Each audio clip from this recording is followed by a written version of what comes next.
آپ لوگ ایک دوسرے سے ملیں, دیکھیں, اگر آپ کو سمجھ آئے تو آپ بسم اللہ کرنا. والد کہتے ہیں یار یہ تو بہت اچھی بات ہے, بتاؤ. پھر وہ بتاتے ہیں. آپ سنیے وہ لڑکا کون ہے. اس لڑکے کا نام ہے زہیب. زہیب کے والد کا نام ہے سمر غفاری اور زہیب کی والدہ کا نام ہے عزیزہ بی بی. زہیب اپنے والدین کا اکلوتا بیٹا ہے. پیشے کے لحاظ سے, کاروبار کے لحاظ سے یہ ایک ٹیلر ماسٹر ہے, یعنی درزی ہے. والد صاحب جو ہیں زہیب کے, ان کا موٹر سائیکلوں کا شو روم ہے.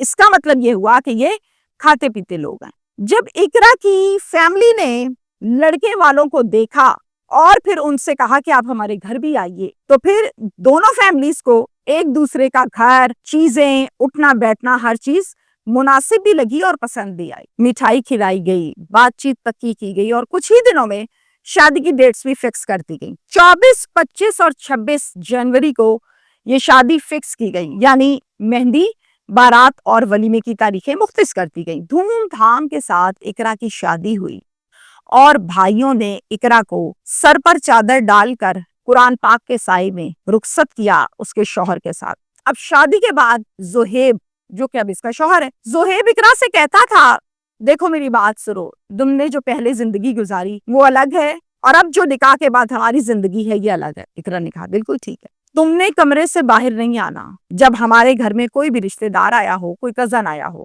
مجھے یہ بات بالکل بھی پسند نہیں ہے کہ لڑکیاں لڑکوں سے ملیں. تم میری بیوی ہو, لہٰذا میں تمہیں اجازت اس چیز کی نہیں دیتا کہ تم میرے ہی کزن سے ملاقات کرو, سلام دعا کرو یا بات چیت کرو. ایسا ہرگز مت کرنا. اور یہ بات صرف میری فیملی کے لیے نہیں ہے, یہی اصول تم نے اپنے گھر بھی اپنانا ہے. آج کے بعد تم نے اپنے کسی کزن سے سلام دعا نہیں لینی, کسی بہنوئی سے فون پر بات نہیں کرنی, نہ جا کر ملاقات کرنی ہے. اب ظاہر ہے تم میری بیوی ہو, اب جو میں کہوں گا وہ تم مانو گی. کچھ دنوں کے بعد اقرا کے چچا اقرا کی اور اس کے شوہر کی شادی کی دعوت کرتے ہیں. اب یہ بات اقرا اپنے شوہر زہیب کو بتاتی ہے تو زہیب صاف انکار کر دیتا ہے. اقرا کہتی ہے کہ یہ کیا بات ہوئی, آپ کیوں نہیں جا رہے؟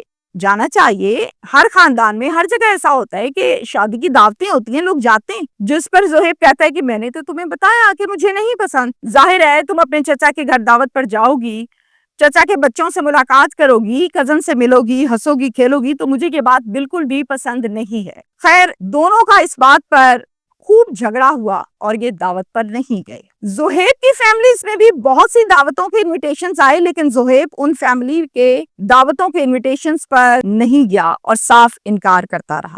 در حقیقت زہیب ایک شکی مزاج لڑکا ہے جو کسی کے ساتھ بھی ہنس کر بات کرنے کا مطلب یہ نکالتا ہے کہ شاید یہ اس کے ساتھ سیٹ ہے, اس کا کوئی چکر ہے, یعنی نیگیٹیوٹی ذہن میں ہر ٹائم چلتی رہتی ہے. شادی کے 1.5 ماہ کے بعد اقرا نے کہا زہیب میری شادی کو 1.5 ماہ ہو گیا, میں اپنے والدین کے گھر ایک دن بھی رہنے کے لیے نہیں گئی, تو میں امی کے پاس جانا چاہتی ہوں, وہاں پر جا کر رہوں گی 2-4 دن اور پھر آ جاؤں گی, میں اداس ہو گئی ہوں.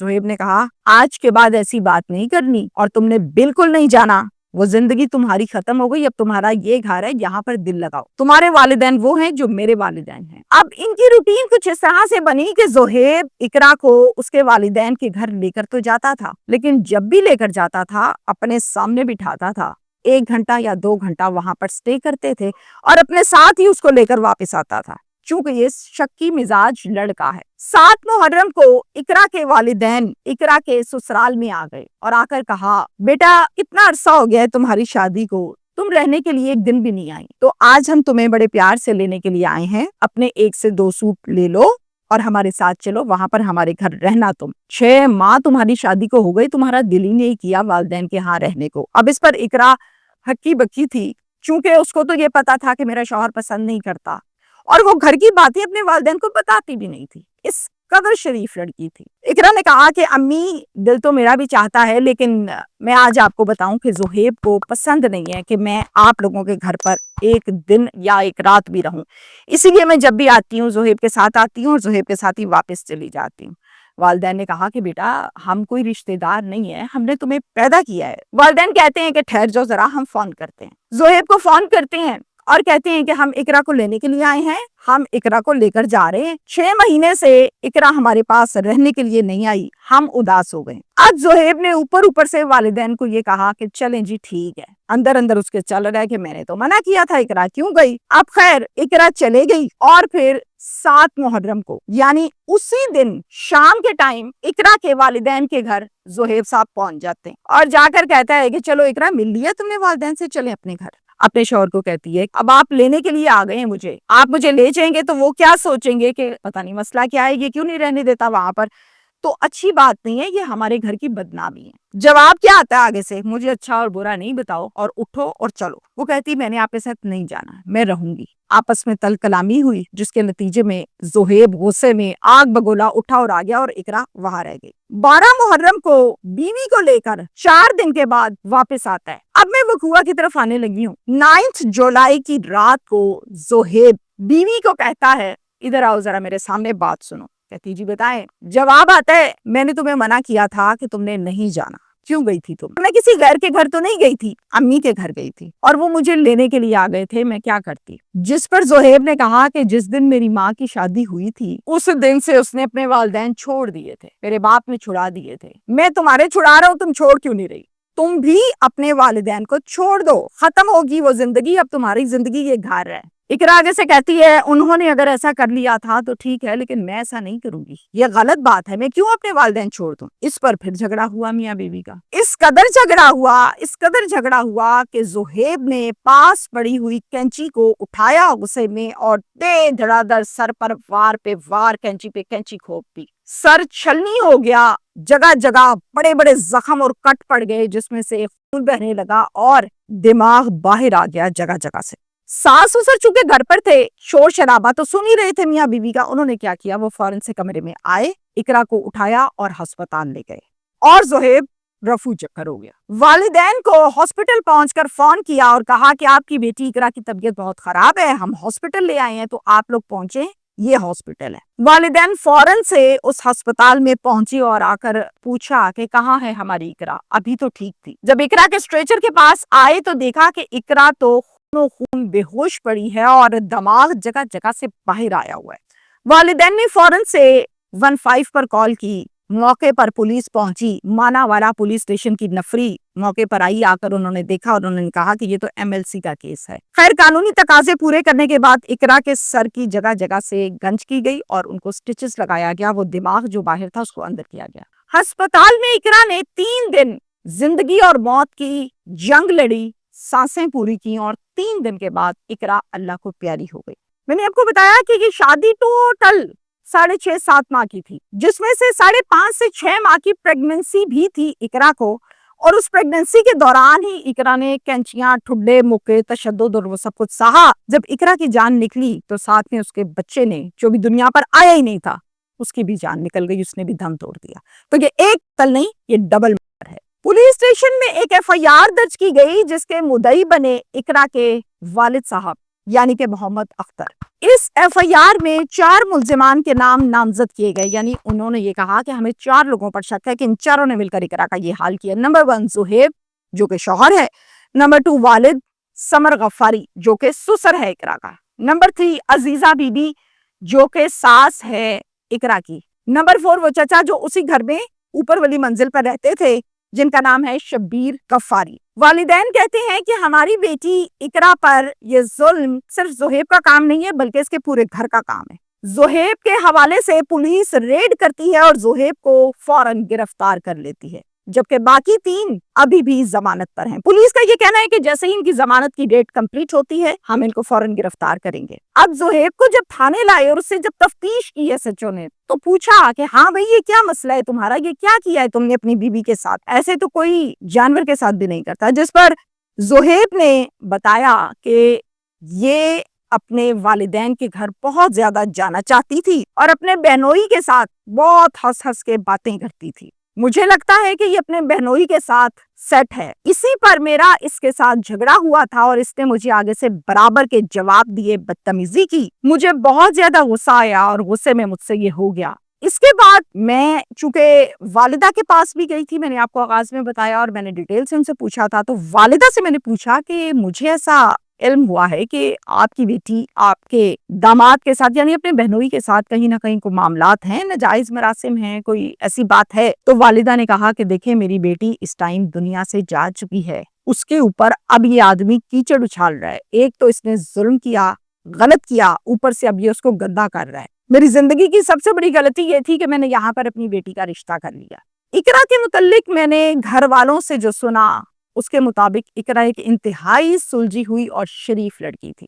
یہی ساری بات جب میں نے محلے سے پوچھی اقرا کے متعلق تو تمام نے اقرا کے متعلق یہ کہا کہ یہ تو بہت ہی پیاری، بہت اچھی لڑکی اور کبھی ہم نے اس کی آواز بھی نہیں سنی۔ جو کچھ میں نے محلے سے سنا، جو کچھ میں نے فیملی سے سنا وہ میں نے آپ کے سامنے رکھا۔ اب زہیب کے متعلق یہ کہا جاتا ہے کہ زہیب ایک شکی مزاج اور ضدی لڑکا ہے جس کی سوئی اڑ جاتی ہے تو اڑ جاتی ہے، اور شروع سے اس کی نیچر اسی قسم کی ہے۔ اب اس کیس میں میسج میرا صرف ایک ہی ہے اور بڑا شارٹ سا ہے کہ اللہ تعالیٰ تمام بیٹیوں کو ان کے گھروں میں آباد کرے اور میاں بیوی میں محبت ڈالے، لیکن اگر کبھی واسطہ کسی ایسی فیملی سے پڑ جائے جو انسان سے جانور بننے میں چند منٹ لگاتے ہیں اور شک کی بنا پر یہ سب کچھ ہوتا ہے، تو یقین کریں اکثر اوقات یہی کہا جاتا ہے والدین کی طرف سے، بیٹا مینج کرو، بیٹا آدمی غصے والے ہوتے ہیں، بیٹا آپ نے واپس نہیں آنا وہاں سے، اب آپ کی شادی ہو گئی، آپ نے وہیں رہنا ہے۔ بچیاں جو ظلم و ستم ہو رہا ہوتا ہے سہتی جاتی ہیں اور بتاتی نہیں ہیں، کیونکہ ان کو یہ کہا جاتا ہے کہ آپ نے تو مینج کرنا ہے،